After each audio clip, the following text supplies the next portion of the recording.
আওয়ামী লীগ বাংলাদেশে বাংলাদেশের ইতিহাসে সবচেয়ে তীব্র গণঅভ্যুত্থানের মধ্য দিয়ে পরাজিত পতিত একটা দল এবং এই মুহূর্তে সে ডেমোক্রেটিক ফ্রেমওয়ার্কের বাইরে আছে। শেখ হাসিনা এই আওয়ামী লীগকে এই জায়গায় এনেছে, নৈতিকভাবে তারা রাজনীতি করার কোনো অধিকার বাংলাদেশে নাই। আওয়ামী লীগকে নির্বাচন করতে দেওয়া হবে না একজন উপদেষ্টা বলেছেন। আজকে আপনাদের একজন নেতাও বলেছে আওয়ামী লীগকে সাংগঠনিক হিসাবে বিচার করতে হয় এবং তারা যাতে রাজনীতিতে নির্বাচন অংশগ্রহণ না করতে পারে সেটার পক্ষে বলেছেন।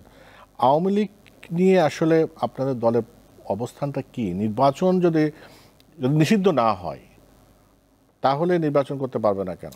না, আসলে নৈতিকভাবে তো আওয়ামী লীগ ব্যাংক্রাফট, এটা তো সত্য। দীর্ঘদিন যাবৎ একটা ফ্যাসিস্ট পার্টি, লুটেরা, দুর্বৃত্তায়ন, বাংলাদেশের ভোট ব্যবস্থা ধ্বংসকারী, গণতন্ত্র ধ্বংসকারী লুটেরা, যাই বলেন সবকিছু। শেখ হাসিনা এই আওয়ামী লীগকে এই জায়গায় এনেছে, নৈতিকভাবে তারা রাজনীতি করার কোনো অধিকার বাংলাদেশে নাই। এখন নিষিদ্ধ কিভাবে হবে, কিভাবে করা যাবে, বিচার কিভাবে করা যাবে, সেটা একটা গুরুত্বপূর্ণ প্রশ্ন। সেই জায়গাটাই বলা হয়েছে যে আওয়ামী লীগ আর রাজনীতি করবার কোনো অধিকার রাখে না। এখন আমি কই যে আওয়ামী লীগ রাজনীতি করার, এই কথাই তো আর আওয়ামী লীগ বাতিল হয়ে যাবে না, নিষিদ্ধ হয়ে যাবে না।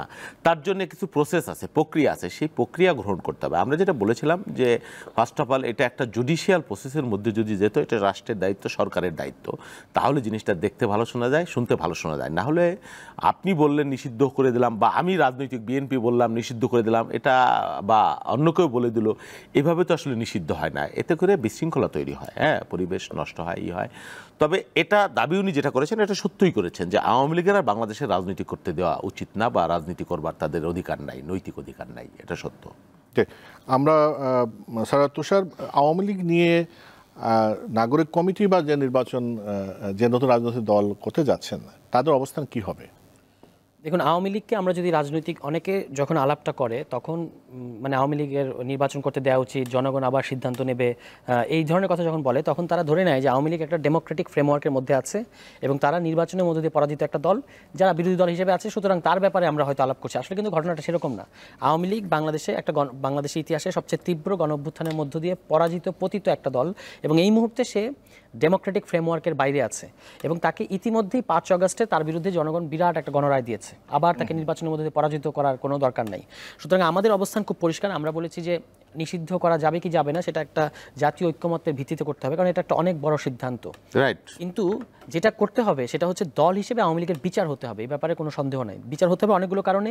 আপনার এই যে গুম খুন ক্রসফায়ার সহ লুটপাট, এগুলো কিন্তু আওয়ামী লীগ, এমন না যে শুধু শেখ পরিবার করেছে। আমরা যদি মনে করি শুধু শেখ পরিবার এটা নেতৃত্ব দিয়েছে সত্যি, কিন্তু পুরো আওয়ামী লীগের পুরো জাতীয় পর্যায় থেকে স্থানীয় পর্যায়ে যে পুরো কমিটি, এই পুরো কমিটি কিন্তু এটার সাথে জড়িত ছিল, আগাগোড়া জড়িত ছিল। সর্বশেষ তারা এই 3-4 আগস্ট তারা কিন্তু অস্ত্র নিয়ে মাঠে নেমেছে, ঠিক আছে? তারা তারা দল হিসেবে এখানে জড়িত এবং 3টা নির্বাচন, 14, 18, 24, 3টা নির্বাচন যে আপনি নির্বাচন রিগ করলেন, এটা তো একটা ফৌজদারি অপরাধ। এই অপরাধের তো শাস্তি হতে হবে দল হিসেবে। ফলে কীভাবে শাস্তি হবে, কোন আইনে শাস্তি হবে বা কী প্রক্রিয়া হবে, এটা আলোচনা করা যেতে পারে। আমরা হঠাৎ করে দেখলাম যে এই যে আইসিটি যে আইনটা আছে, যে আইনে দ্রুত বিচার ট্রাইব্যুনালের যে আইন আছে, আন্তর্জাতিক ট্রাইব্যুনালের আইন, এই আইনে আগে দলগতভাবে শাস্তি দেওয়ার বিধান ছিল, সেটাকে এই সরকার এসে দলের বিধানটা করে দিয়েছে। তবু এখনও সন্ত্রাস বিরোধী একটা আইন আছে 2009 সালের, এটা দিয়ে কিছু করা যায় কিনা, কারণ আওয়ামী লীগ একটা সন্ত্রাসী সিন্ডিকেট। এখনও তারা, আপনি দেখতে পাচ্ছেন যে প্রতিদিন বা সর্বশেষ বোধহয় দিনাজপুরে যুব দলের একটা মিছিলে তারা ককটেল বোমা হামলা চালিয়েছে চোরাগুপ্তা। ফলে এই দলের বিরুদ্ধে সাঁড়াশি অভিযান চালানো উচিত এবং কোনো ধরনের নমনীয়তা, আমরা যদি কোনো ধরনের নমনীয়তা এই দলের বিরুদ্ধে দেখাই তাহলে কিন্তু আমরা জনগোষ্ঠী হিসেবে বিরাট বড় ভুল করবো এবং একটা ফাঁদের মধ্যে পড়বো। এই কারণে আওয়ামী লীগের ব্যাপারে আমাদের শক্ত অবস্থান নিতে হবে সকল দলের, সকল পক্ষের, বাংলাদেশপন্থী সকল পক্ষের, এবং তাকে দলগতভাবে আসলে শাস্তি দিতে হবে। কারণ আমরা যদি তাকে স্পেয়ার করি, আমরা যদি আওয়ামী লীগকে স্পেয়ার করি, আওয়ামী লীগ কিন্তু আমাদেরকে স্পেয়ার করবে না, কারণ সে এখনও একটা প্রতিশোধের নেশার মধ্যে আছে এবং সে মনে করছে যে কোনো সময় সে বাংলাদেশের মানুষের বিরুদ্ধে আবার একটা প্রতিশোধ নেবে। প্রতিদিন তার পেজের মধ্যে থেকে সে এই হুমকি দেয় যে তারা হত্যা করবে, ছাত্রদেরকে হত্যা করবে, বিএনপির কর্মীদেরকে হত্যা করবে, এগুলো কিন্তু তারা বলে যাচ্ছে।